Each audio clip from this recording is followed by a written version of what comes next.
in dust and mud. He held a wooden staff, pretending to be a poor, tired beggar. Tonight was important. All his life, people had smiled at him, bowed before him, and praised his name. Many young women wanted to be his wife. They dressed in their finest clothes, walked gently like queens, and spoke sweet words. But Chijioke was no fool. He had seen how people change when money and power are taken away. Now, he wanted to know the truth. Would these women still be kind if he had nothing?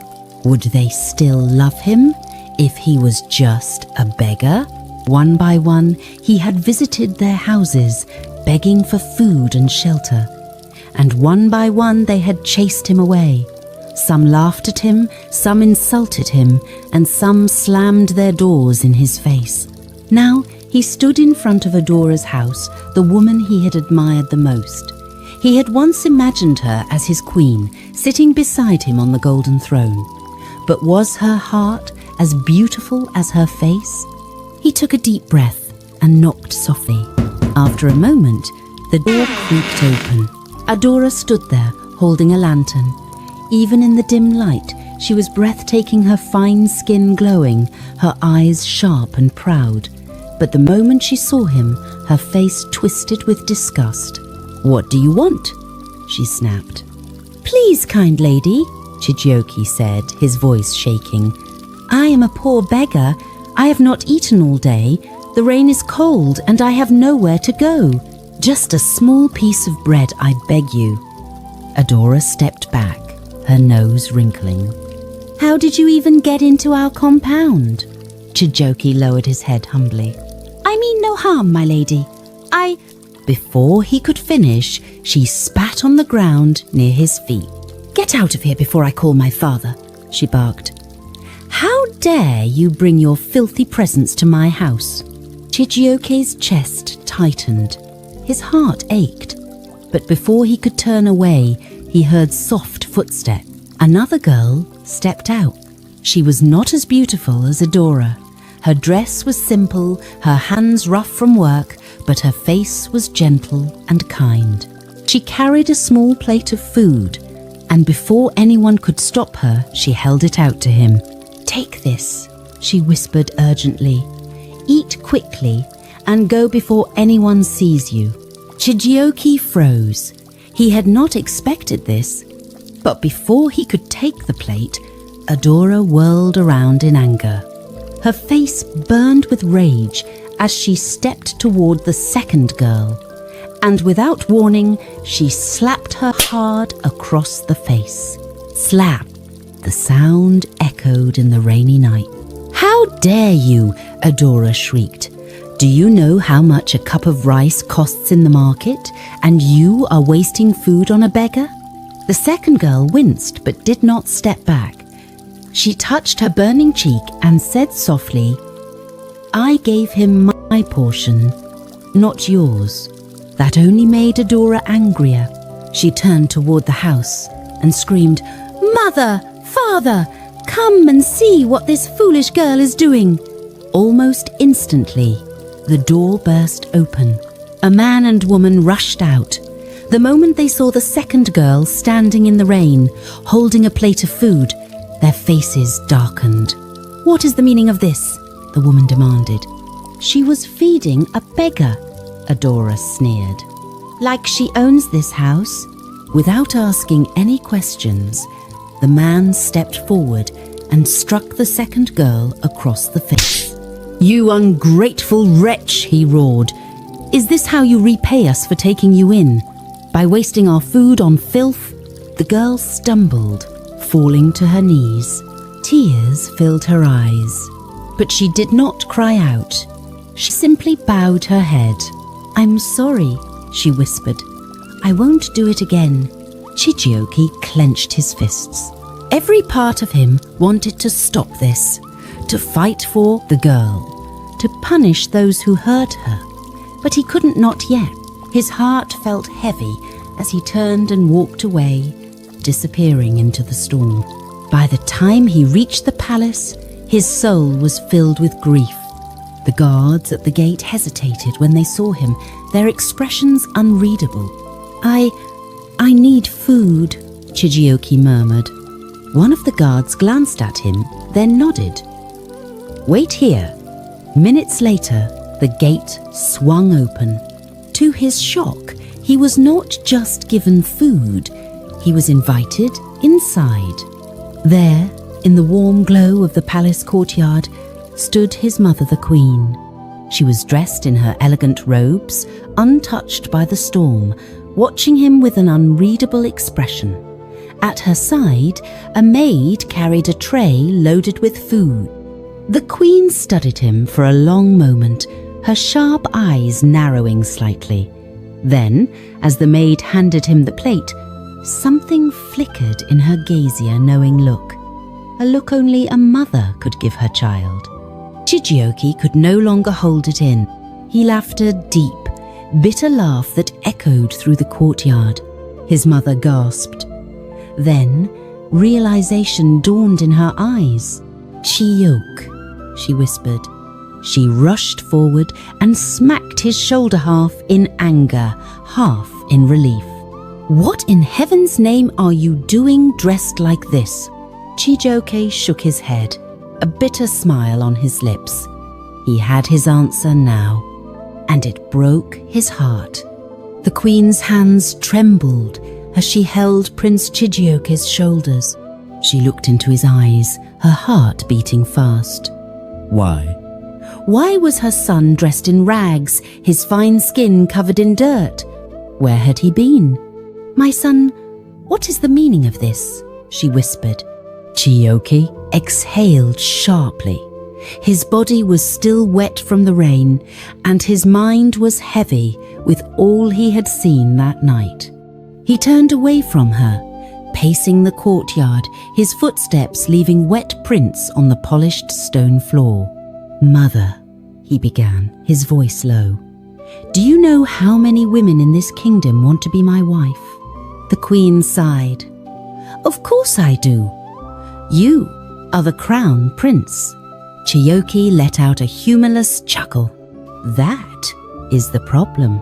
He turned back to her, his eyes dark and unreadable.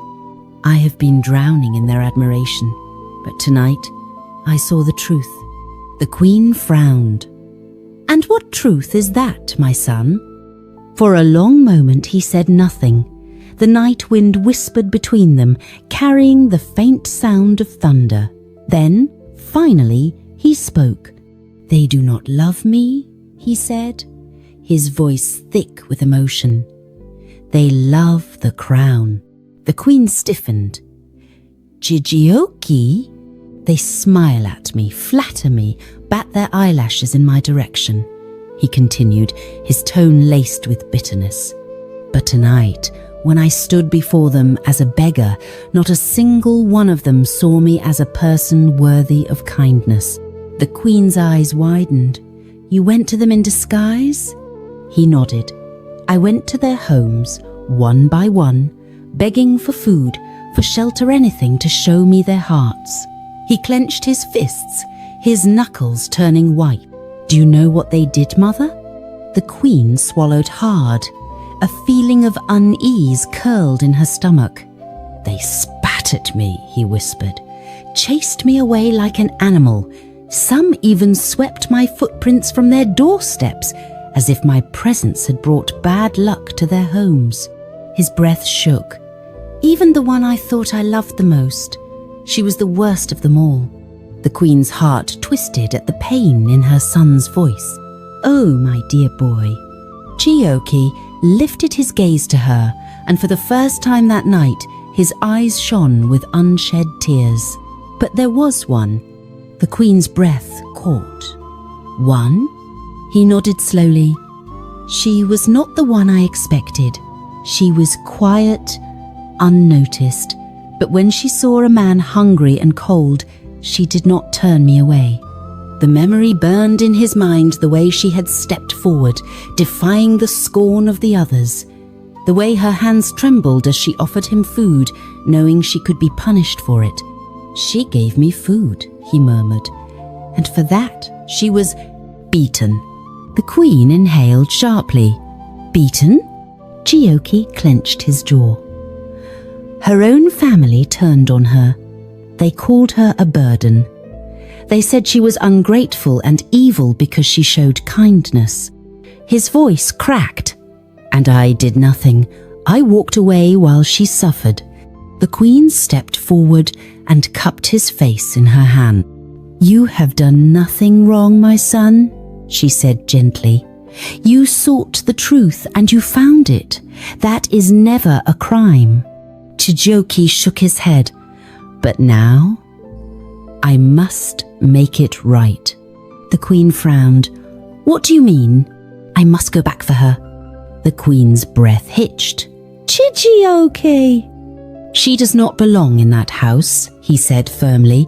She deserves more than a life of suffering. His voice softened. She deserves love. The queen searched his face, her own expression unreadable. Then, after a long silence, she sighed. Then go. Chiyoki's eyes widened. You will allow it? A sad smile touched her lips. My son, I have spent years watching noble families push their daughters in your direction. I have seen how they dress in fine silks, how they speak words of honey in your presence. But tonight, you have seen what I have always feared. She reached for his hand and squeezed it gently. A queen must have more than beauty and grace. She must have kindness, strength, and a heart that does not change when power is stripped away. Chiyoki swallowed hard. If you believe this girl has such a heart, the queen continued, then bring her home. Tears stung the prince's eyes. He bowed his head. Thank you, mother. The queen smiled, brushing a damp strand of hair from his forehead. Go now. She has suffered enough. Chiyoki nodded. He did not waste another moment. He strode toward the stables, his heart pounding with purpose. This time, he would not go as a beggar. This time, he would go as the prince she deserved. The palace was unusually lively in the days that followed. The heavy rain from that fateful night had given way to clear skies, and with it came the return of many noble families, eager to present their daughters before the crown prince once again. The large golden gates of the palace were rarely still. Carriages arrived daily, bringing elegant young women dressed in their finest garments. They walked gracefully, their heads held high, their laughter soft and practiced. The palace halls were filled with the sweet scents of lavender and jasmine from their expensive perfumes. Their delicate voices echoed against the marble walls. Prince Chiyoki welcomed each one, his face calm, his posture regal. To the outside world, he was still the same charming, courteous prince they adored. He smiled politely, nodded at their well-rehearsed compliments, and listened as they spoke about how much they missed him. You have not visited in a while, Your Highness. One of them, Beatrice, said with a playful pout. Her emerald green gown sparkled under the palace lights. Her golden earrings swayed as she spoke.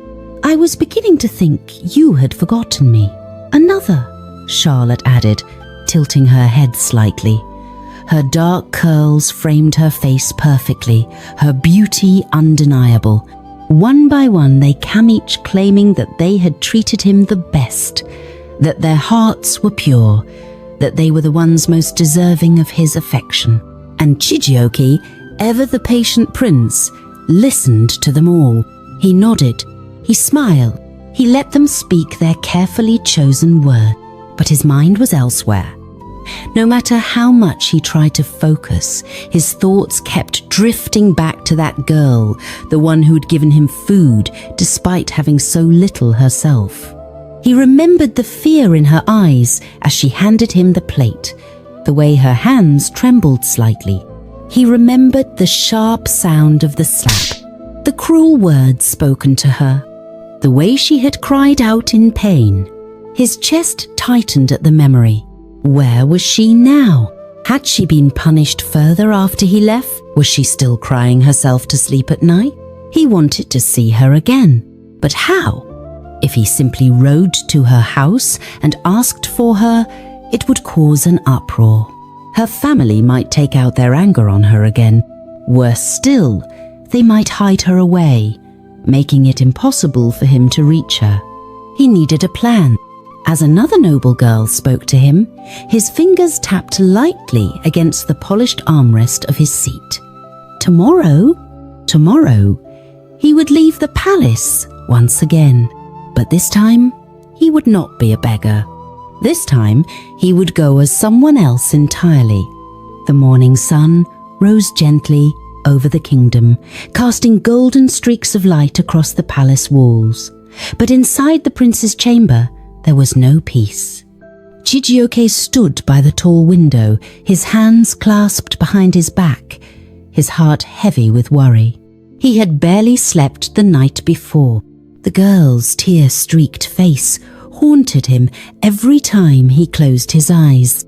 He heard the sharp sound of the slap, the cruel insults thrown at her. He could not bear it any longer. He needed to see her, but he knew that if he went himself, it would cause trouble.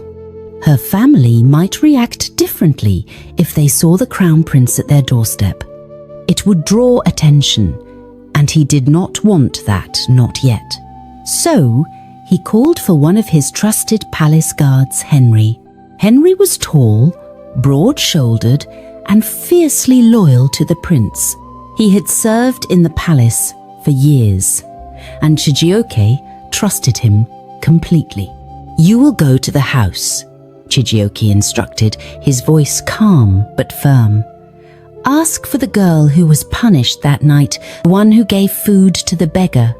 Henry frowned slightly. "Your Highness, what should I tell them?" Chijioke hesitated for a moment. "Tell them only that the prince wants to see her." Henry bowed deeply. "As you wish, my prince."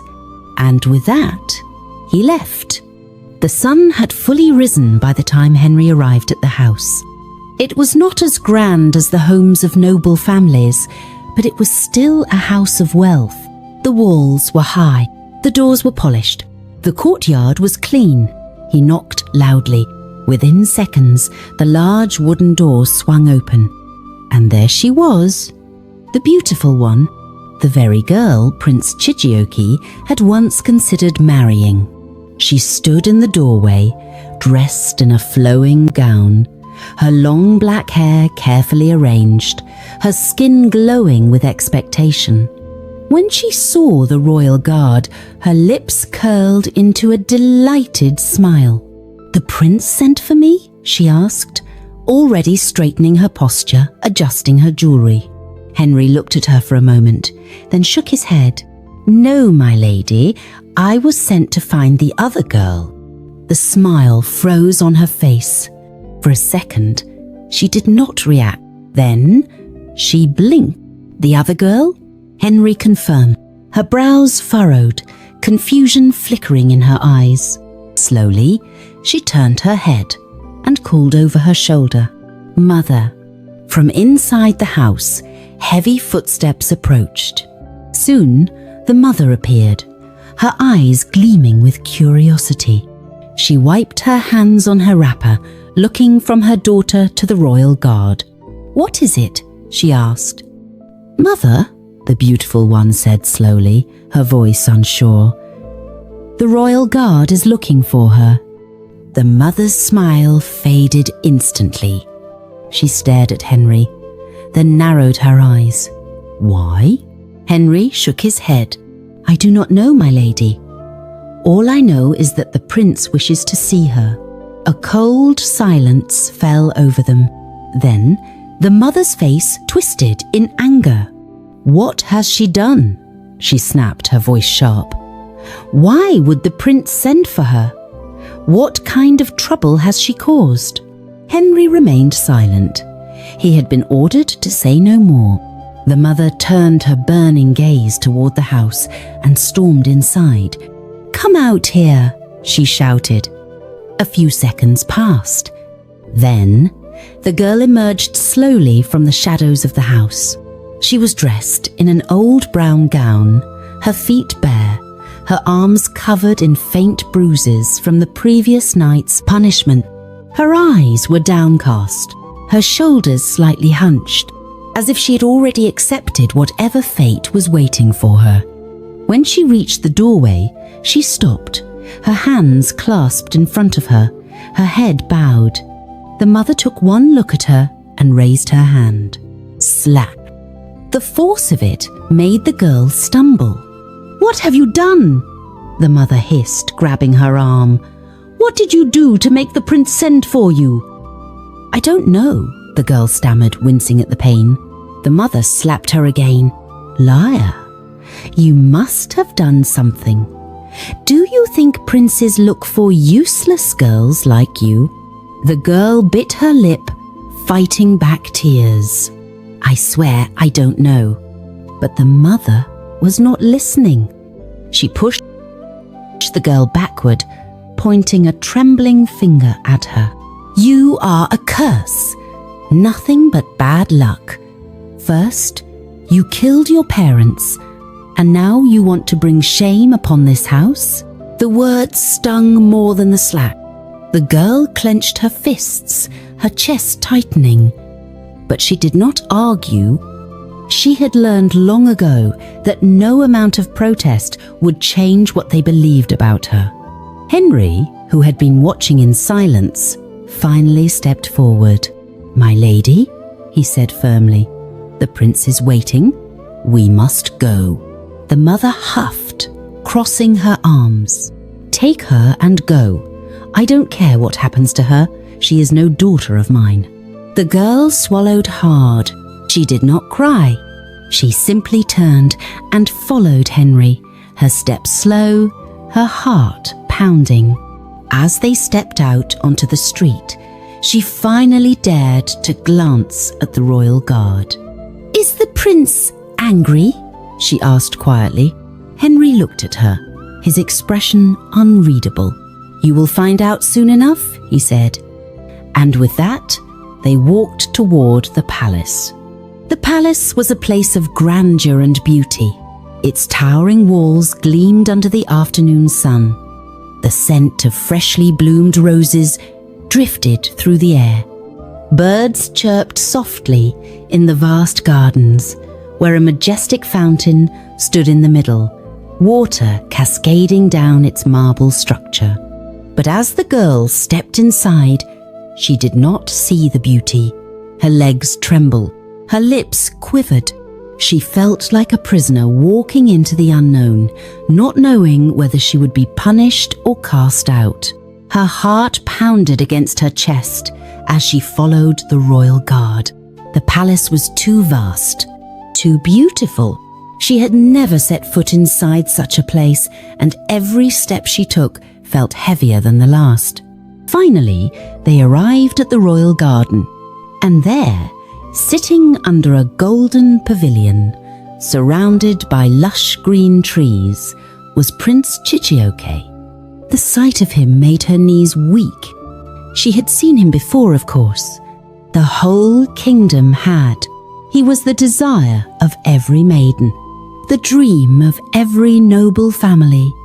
His beauty was almost unreal tall, broad-shouldered, his golden brown skin glowing in the sunlight, his dark, intelligent eyes piercing through the air.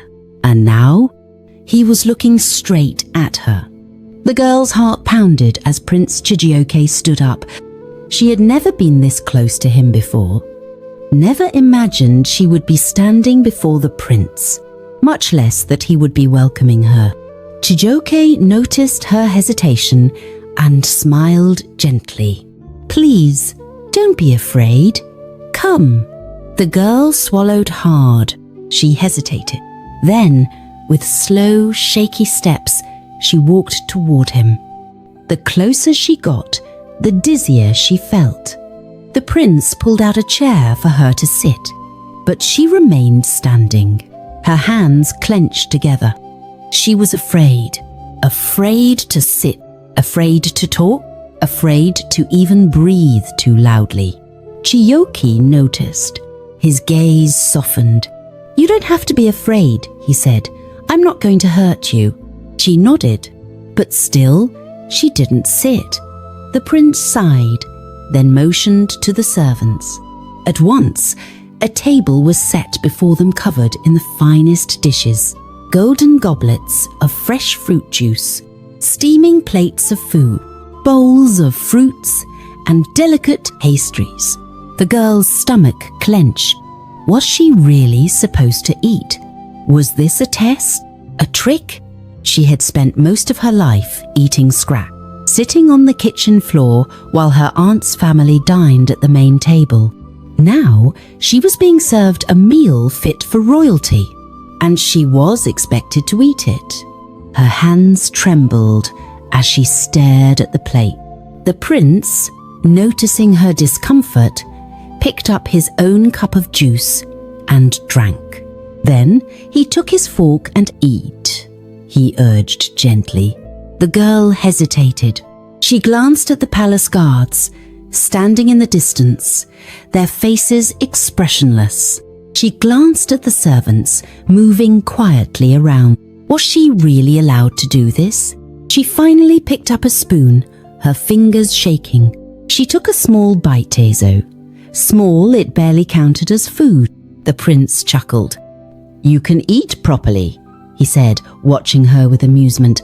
"No one is going to stop you." She took another bite, then another. The taste burst in her mouth, rich and flavorful, unlike anything she had ever eaten before. The food was soft, warm, comforting. For the first time in a long time, she felt human. Not like a burden, not like an outcast, just human. The prince watched her closely, a thoughtful expression on his face. When they finished eating, he leaned back in his chair and asked, "Tell me about yourself." The girl froze. She had never been asked that before. No one had ever cared enough to ask. She swallowed, setting her spoon down. "There's not much to say," she murmured. The prince's gaze remained steady. "Tell me anyway." She hesitated. Then she took a deep breath. "My parents died in a motor accident," she said softly. "Years ago." The prince's expression did not change, but she saw the flicker of emotion in his eyes. "I was inside the car with them," she continued. Her voice wavered slightly, but she kept going. "I was the only one who survived." Silence. She looked down, twisting her fingers together. "Since then," she whispered, "they call me a witch." The words hung heavily in the air. The prince frowned. "Who calls you that?" She hesitated. "The people in my house." Her voice was barely above a whisper. "My aunt, her family. They say I am cursed, that it should have been me who died." The prince's hands curled into fists. He had suspected that she was being mistreated, but to hear it so plainly, to hear the pain in her voice, it made his heart ache in a way he did not understand. He exhaled heavily, rubbing his temple. "The woman you live with," he said, his voice controlled but firm, "she is your father's sister?" The girl nodded. "She took me in after my parents died." She hesitated, looking away. "But she treats me like a maid. I wash their clothes, scrub the floors, cook their food. I don't even remember the last time I was given new clothes." The prince said nothing for a long time. Then, slowly, he leaned back in his chair. His mind was racing. This girl, the one who had given a beggar food despite having so little herself, the one who had been beaten, insulted, cast aside. She had suffered so much, and yet she had not lost her kindness. He looked at her, really looked at her. Her hands were rough, bearing the signs of endless labor. Her skin, though beautiful, carried faint scars that spoke of struggle. She was not like the other girls who had come to the palace full of pride and expectation. She was different. The prince exhaled deeply, rubbing his temple. Then, finally, he spoke. "Everything will be fine." The girl blinked at him, confusion flickering in her eyes. The prince did not explain. He did not say anything else. But deep inside, he knew things would not remain the same. Not for her. Not for him. Not for anyone. The sun had begun to set by the time she returned home. The sky was painted in hues of orange and pink, casting a golden glow over the small compound. But despite the beauty of the evening, there was nothing warm about the place she called home. The moment she stepped through the gate, her aunt's sharp voice cut through the air like a blade. "You are finally back." The girl paused. Her hands tightened into fists. She had expected this. She had known that coming back would mean facing their wrath. But still, she had no choice. She had nowhere else to go. Her aunt stormed toward her, eyes narrowed with suspicion. "Why did the prince send for you?" Her cousin, the beautiful one, stood by the doorway, arms folded across her chest, her flawless face twisted in a scowl. "What did you do? Why would the prince want to see you?" The girl hesitated. Then she took a deep breath. He did not send for me to punish me." Her aunt's face darkened. The girl continued, her voice quiet but steady. "He only wanted to ask about my parents." Silence. A long, heavy silence. Then a loud cry pierced the air. It came from her cousin, her beautiful face twisted in anguish. "No!" she shrieked. "You're lying! You must have bewitched him! The prince is for me!" The girl blinked in shock. Her cousin's face was contorted with rage. Her perfect lips trembled as tears welled in her eyes. She looked genuinely hurt. And at that moment, the girl realized the truth. The prince had not just chosen her, he had also made her an enemy.